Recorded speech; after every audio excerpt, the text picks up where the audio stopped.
Mitch? What are you doing? Oh, just playing some MechWarrior Online. It's been a while since you made a video. Oh, come on, it hasn't been that long. I got plenty of time.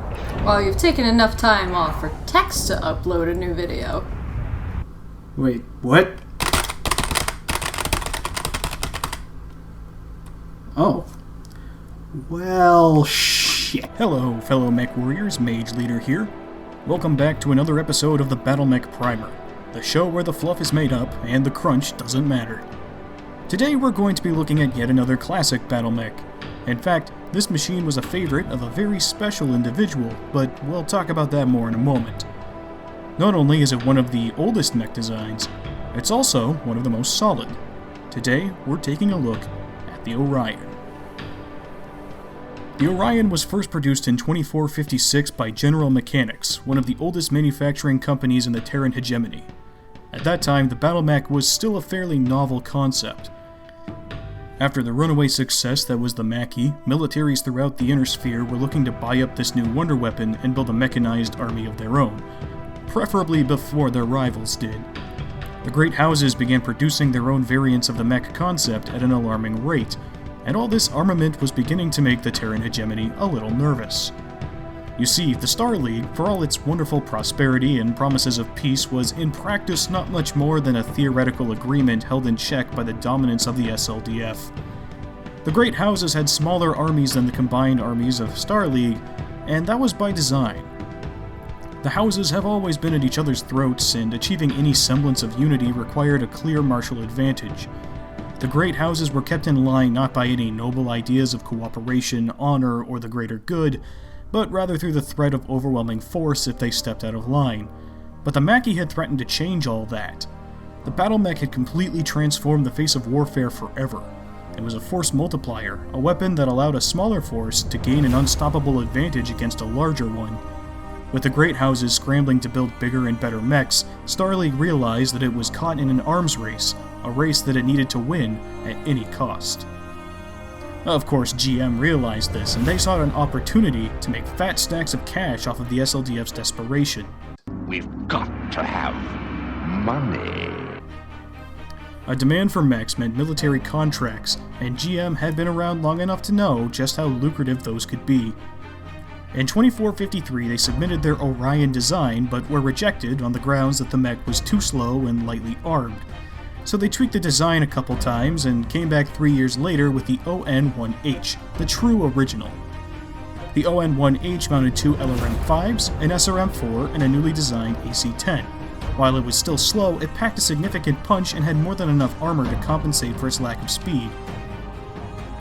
The Orion was an instant hit. It was both durable and powerful, a solid design that could dominate at almost any range, and it only got better with time. Custom variants and special orders became common, and soon there were versions of the Orion that could run quicker, shoot farther, and take even more damage without batting an eye. The default configuration would become the ON-1K, which mounted an AC-10, two medium lasers, an SRM-4, and an LRM-15. In battle, it was a machine that could do it all: long-range fire support, frontline brawling, medium-range harassment, and even command. And when the usurper finally surrendered, it was with an Orion's arm weapons aimed at his face. To say that the Orion is a historically significant design would be an understatement. Kerensky's variant was the ON-1K, which was armed with two medium lasers, an SRM-4, a snub PPC, and a Gauss rifle in place of the AC-10. The mech's remains became something of a holy relic for people who like worshipping dead guys, and it was on display in the Draconis Combine. At least it was until Clan Wolf broke in and stole it. Yeah. If you think the religious people in the Inner Sphere are weird for praying to Kerensky, Clan Wolf has days of the year where warriors are required to jack off to pictures of his face. Allegedly. The mech's popularity did indeed make GM huge amounts of money, but this success was short-lived. Profits don't mean a whole lot when there's no economy to spend it in, and that was essentially what happened after the fall of the Star League. GM sold the Orion design to Kaliyama Weapons Industries, and during the Succession Wars, the mech would become a Free Worlds League exclusive, which means that its kill count is primarily comprised of Merrick citizens. Today, the Orion is a favorite of mercenary companies everywhere. It's a solid pick for punching through enemy lines or holding your own. It's got sound protection even by heavy mech standards. It's got a good variety of weapons that allow it to fight at any range, and with spacious interiors, it's a mechanic's best friend. There's really nothing wrong with the Orion. Many people have called it the poor man's Atlas, and while that might sound like an insult, at 3/4 of the weight and a fraction of the cost, being compared to one of the most powerful machines in existence is quite a compliment. If you find one of these for sale, I recommend picking it up. It's a sound investment and it'll serve you well, no matter where you put it. Just don't have it do recon unless you want to wait a week for your intel to crawl its way back to you. It's kind of a snail. While you're most likely to encounter an Orion in Merrick space today, it's been known to get around.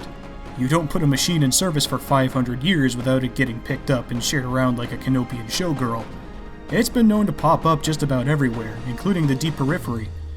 It's an attractive choice for small-time warlords who want a lot of firepower on a tight budget, as well as mercenary units still trying to make a name for themselves. It punches above its weight and price tag, and even I've managed to bring down bigger machines with it. I've mentioned before that Maid Squadron utilizes light mechs primarily, but I've been known to prowl around in one of these from time to time. My own personal Orion is armed with 2 medium lasers, 2 SRM-6s, and an AC-20. I built it as an emergency intervention machine designed to hot drop into the middle of a fight and protect injured troops until evac arrives. It might not have a stockpile of ammo, but it's got a gun big enough to make a Mad Cat shit its pants. But don't think that you have to use it that way. You can make it a missile boat, a sniper, a brawler, or a combination of the 3. If you're hunting for a mech with some heavy firepower and you're a little strapped for cash, this is one of the best options for you. So that's the Orion. It's not exactly innovative or sophisticated, but history has taught us that when it comes to military hardware, innovation is often overrated. It does what it was designed to do and so much more, and it's beautiful in its simplicity.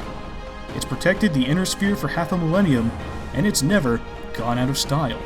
Hell, even the clans love these things. It's got everything that makes a mech great, even if it's not going to win any beauty pageants. And as we all know, an ugly mech that works is better than a pretty one that doesn't. Thank you all so much for watching. If you enjoyed this video, be sure to leave a comment down below. I read them all, and I love getting feedback from you guys. Next time I'm going to try something a little different, so stay tuned for more. Until next time, this is Mage Leader, signing off.